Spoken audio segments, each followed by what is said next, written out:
This isn't making me laugh though. This is quite wow. Okay, this is narrow.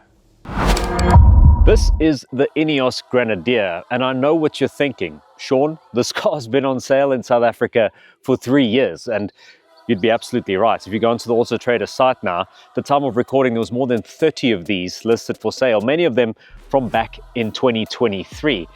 But what can I say? This is the first time Ineos has reached out to give us one to test, and I would also argue that this is the type of car that looks simultaneously old and new at the same time, because it kind of looks like an old Defender, kind of has some G-Wagon, some Land Cruiser 70 series, Jeep Wrangler, Jimny. It has that sort of boxy off-roader vibe to it, but slightly different. Now, there's a lot of nerdy information about the Ineos, and I'm not going to pretend that I know everything about this product after driving it for a week. But let's check out some of the nerdy details, then we're going to take it for a drive, both on the road and off-road, to see what it's like. There's a lot of nerdy details about the Grenadier that I revel in, but I know not all of you enjoy that type of thing. So we have compiled this into chapters. If you want to skip this part, just go to the driving impression and the general model range. So for those of you still here, there's some really nice things to know about this Grenadier. Firstly, how much it shares in common with a Toyota Supra. Now, you may think, what are you talking about? Now, it's not only the B series engines from BMW. This is the B57 diesel. You also get a B58 petrol, which it shares with the Toyota Supra, along with its ZF 8-speed automatic gearbox. That's not the only thing though. A company called Magnus Steyr, they are an Austrian firm that are specialists in developing vehicles. They helped with the engineering on the Grenadier, and they're also the brand that builds the Supra. They also build the Mercedes-Benz G-Wagon. So that's a serious feather in the cap of Ineos. Then there's a brand called Carraro, who produce components for John Deere's earth-moving equipment. And they're the company that has built the solid front and rear axles for the Grenadier. Safe to say there's some serious engineering behind the car. Heading inside, you'll also see the brand has used Recaro, who famously went bankrupt last year, but there's still a nice set of Recaro seats inside of the car. So there's a lot of very important and strong automotive names behind Ineos, apart from the fact that the company was started by one of the richest men in the UK, investing over £1 billion into the brand a few years ago, having established a successful petrochemical company. But I suppose that's enough nerdy details. Let's head out onto the road and then off-road to see what the Ineos is like. So welcome aboard the Ineos Grenadier. So we're taking the car out on the road now, but let's take you through the model range, okay? So you get an Ineos Grenadier wagon, a standard wagon with just 2 seats, nothing at the rear, a commercial application vehicle. Then you get a standard wagon that is a 5-door that's got rear seats, which is a basic off-roader. Then you get 2 packages that you can add. You get the Fieldmaster, which is a more road bias, comfort oriented model. And then you get the one that I think most South Africans would opt for, which is the Trailmaster. And that is what this specific car has got. Now, Trailmaster spec cars get a variety of off-road goodies. You get the outside, an accessory belt there, which allows you to mount various off-road and camping goodies. It's also pre-wired for these auxiliary switches over here, which I'll get to in a minute, but you can install accessories there pre-wired, making it very easy for you. It comes with 17-inch alloy wheels with BF Goodrich KO2 all-terrain tires. You also get a snorkel, leather-covered Recaro seats. I believe those are standard in the range, but I have seen certain models have got leather and cloth combination Recaros. These are all leather. So this is the more off-road ready one. You also get front and rear locking differentials in addition to the center locking differential. So this car is the Trailmaster, as its name may suggest, is the one to get if you're going to be doing some serious overlanding. But what's it like on the road? Well, this has got what's called a recirculating ball steering box sourced from Bosch. Now, in off-road applications, I believe this is fantastic because it absorbs big impacts when heading off-road, and it makes on the road. We're about to go in a straight line now. Look at that. Look at how much play is in that wheel before it even starts turning. And then you get to the turning circle, which is quite terrible. It means that maneuvering in low speed scenarios, the steering feels very heavy and cumbersome. And when you combine the cumbersome steering with the all-terrain tires and the tall SUV qualities of the car, handling isn't all that sure-footed. Don't get me wrong. I centered down a gravel track yesterday coming back from another event, and it felt super stable. The suspension is nicely calibrated. Once you get used to the fact that the steering is a little bit loose and that the car is quite tall, it just feels a little bit disconcerting initially. Aside from that, this B57 straight 6 turbo diesel engine from BMW is a peach. 183 kilowatts, 550 newton meters of torque. That paired with this ZF 8-speed automatic gearbox is a phenomenal combination. Hard to beat, to be honest. Super smooth, and despite the fact that this car weighs 2.7 tons, I feel like the performance is more than adequate at this sort of SUV, off-road SUV level. I think it's more than adequate. Moving to the rest of the interior, well, because this is a completely unique and new brand, there are a few BMW touches in here, but for the most part, this is a bespoke interior. And if you like mechanical things, if you like a mechanical watch, or if you like old off-roaders and manual sports cars and things of that nature, this is the type of car for you to go overlanding in. See, if I switch on windscreen wipers here, I can hear the fuse activating because the fuse box sits behind me here underneath the seats, as do the two batteries, the auxiliary battery or accessory battery and the main battery. That's a nice touch, and there's a lot of beeps and clicks and bongs and things that make you feel like you're in something mechanical. And as motoring journalists love to complain about, the integration of things into the infotainment system, while the infotainment system has both the digital cluster and the infotainment, that's where it stops really, because everything else is button controlled. So this screen over here, it's quite a large screen. It gives you your speedometer reading, your fuel level, your oil temperature, what gear you're in, and your fuel range and your odometer. Then on the left hand side, you can either have your Apple CarPlay media screen, or you can go into things like off-road settings where you can see what angles you're doing when you're off-road and your diff temperatures and things of that nature. So the system is good. I just worry if there's ever a glitch and the screen doesn't turn on, you won't be able to see that vital information. But I assume it's been tested to the point where they don't think something like that would fail, but never say never. Below that, we get our HVAC units over here, the vents, and a nice compass, which I think is a good touch. Below that, what I would call your daily use panel of buttons, very big buttons to control the HVAC system, the heated seats, your climate control functions. You've got a hazard switch, you've got your window demisters for front and rear, which is very handy. Switch off your stop start, you've got your media system over here, and your parking assist. Below that, BMW gear lever, straight lifted from a BMW product. A very nice looking old school shifter lever that you have to lift up to go into low range or high range with center locking diff.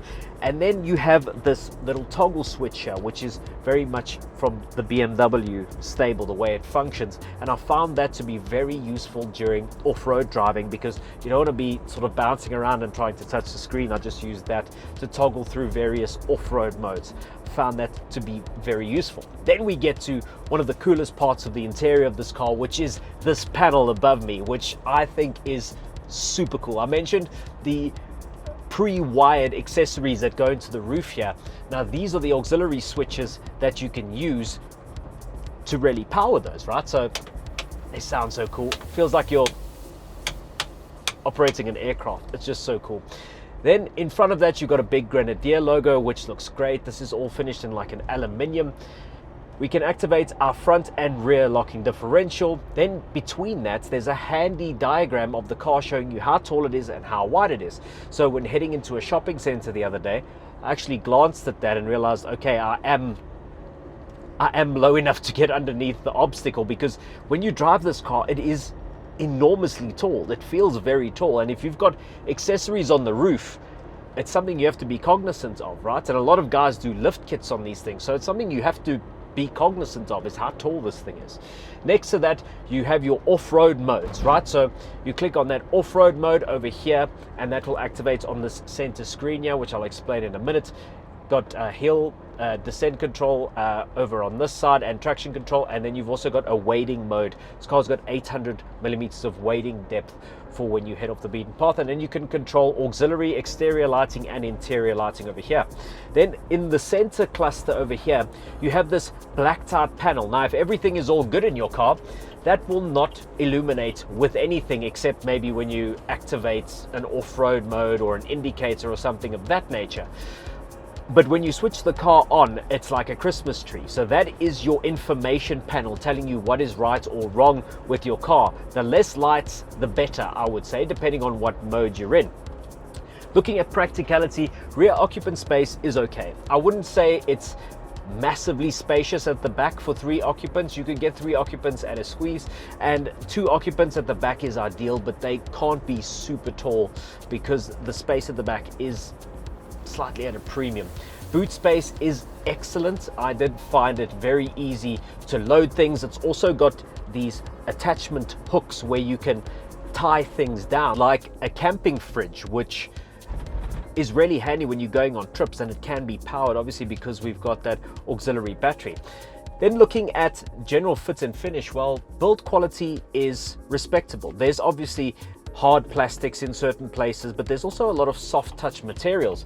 The car is built in France, in Hambach, which, if you want another nerdy fact about the car, it used to be Daimler-Benz's smart car factory, which Ineos bought off of them. They now build the car there. So this is a car conceived by one of the wealthiest men in the UK, making it British, using a German drivetrain, built in France. So there you go. I think that's a good point to switch over to the off-road section of the review, because, well, that's what this car is all about, right? It's off-road ability. So the SA 4x4 Club has been gracious enough to let us use their facility for today. So we'll leave a link to their facility in the description below. Thank you so much to them. Let's head out to the trail and see what the Grenadier is like. Yes, here we are at the SA 4x4 Club. Got the car in low range. Gonna go take on some obstacles. We're not gonna go mad. These things are pretty damn capable, but we also don't want to do something that's a little bit too simple. So let's go do a little bit of axle twisters, climb up a few inclines, go down some steep things. Why not? If not, why not? Okay, let's try these axle twisters over here. Okie dokie, deflux, red deflock on. Okay. Check everything out. Okay. Wow, this is this is pretty deep.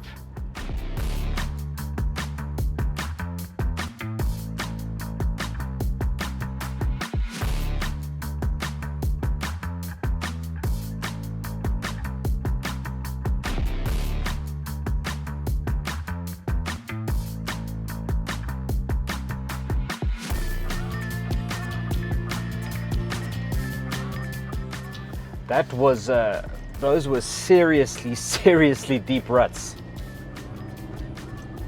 Like way more than I had ever anticipated. Probably like that deep. Crazy. Now we're going up a pretty steep incline here.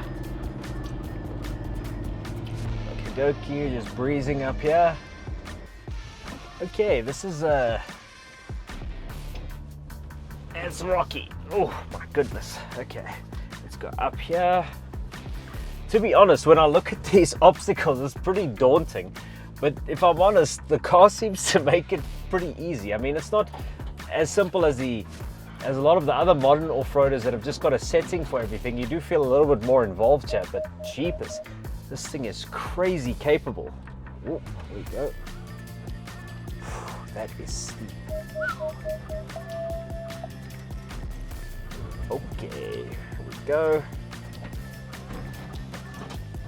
Yay, got some air there. Okay, now let's climb up this is also pretty steep. It's like an axle twister climb. Okay, here we go. Whew. Okay, not bad. Yeah, this thing's really good off-road. I'm not gonna lie. It's pretty damn good. We're gonna go through the river now, guys. It's more like a stream, but it looks quite cool.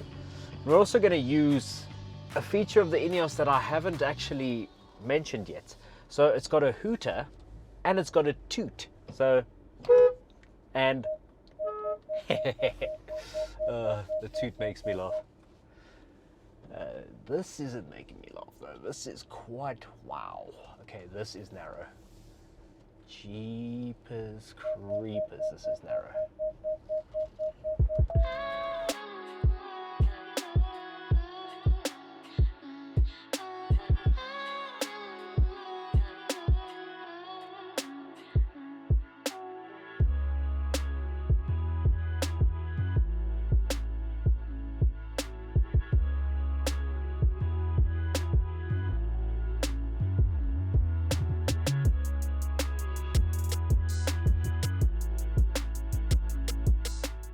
Yeah, sorry guys, I had to focus there. That was insanely narrow to get through this little river section we're driving through. I mean, the car is just over 2 meters wide, and I would not be surprised if there was a couple of centimeters of clearance on either side there.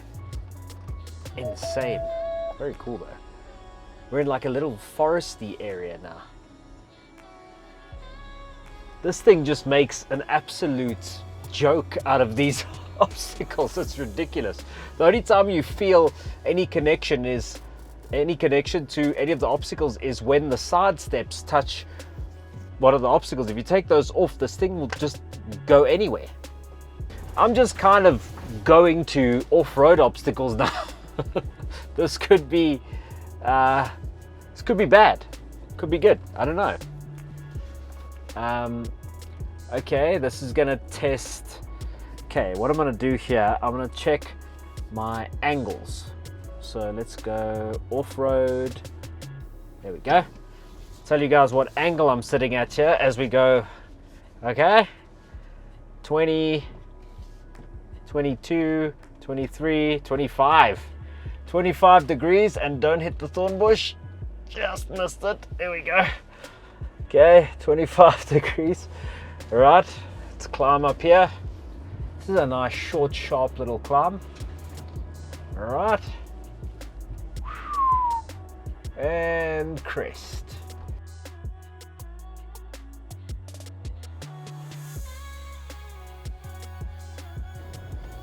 Turn hard, turn hard, turn hard. Yeah, that's the thing. This thing's turning circle is not the best. Okay. Now let's go up through here. Another axle twister.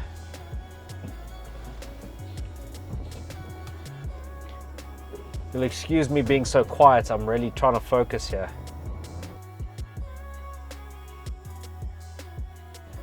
I mean, I didn't really have much of a doubt just looking at the credentials that this thing has got, but it is better than I